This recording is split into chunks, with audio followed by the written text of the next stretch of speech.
Mazda standard technocratic man. Remember a few years ago when I was driving the Ancacella, I was very impressed? And that car was not the fastest accelerating at the time.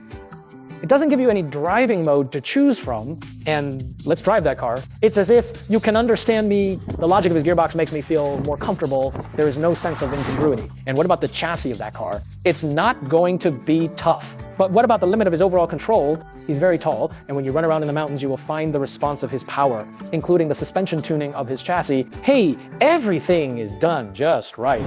And at this moment, Mazda's latest SUV, the Easy, there is still no power to these models of the same level. Acceleration time of 100 kilometers.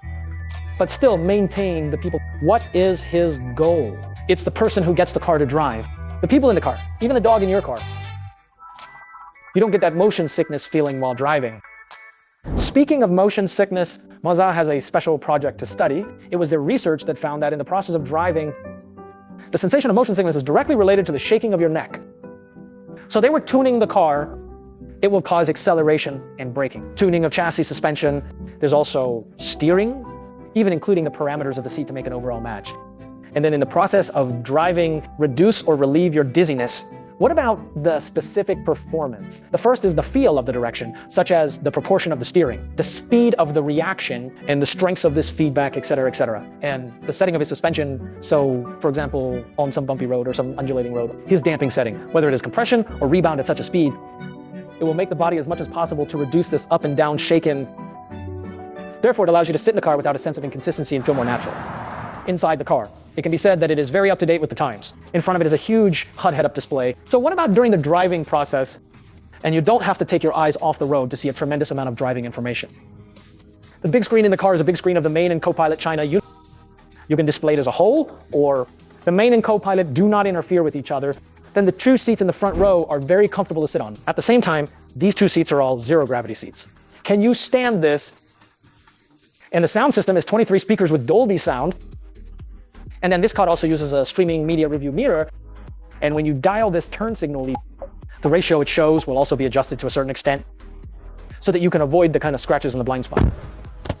As usual, the front seat is set to a height of 1.80 meters, which is a more comfortable position for driving. Take a look at this, leg room.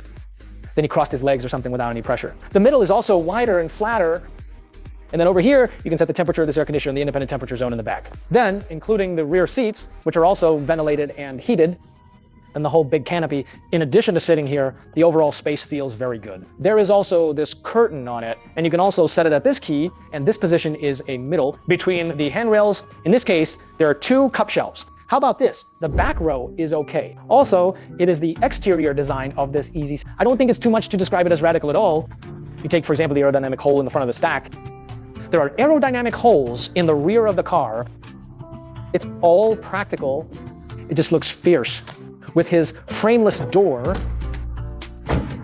is this more or less a feel of Lotus SUV? And in front of it, there was a huge trunk. And then on the powertrain side, this car is divided into two versions, pure electric and zinc. The pure electric version of this EZ60 is equipped with a 78-degree battery. The cruising range under the CLTC standard can be 600 kilometers. Then what about the Xingtang version? The battery it is equipped with is 31.7 degrees. The cruising range of pure electricity under the CLTC standard can be 200 kilometers. Then the cruising range of full fuel and full power can be 1,100 kilometers under the CLTC standard. And then there's the human-centered driving experience I just mentioned. I don't think so. I still need you to test drive it yourself so that you can get the point I want to express. So what about this moment? What I'm most looking forward to is the price of this car.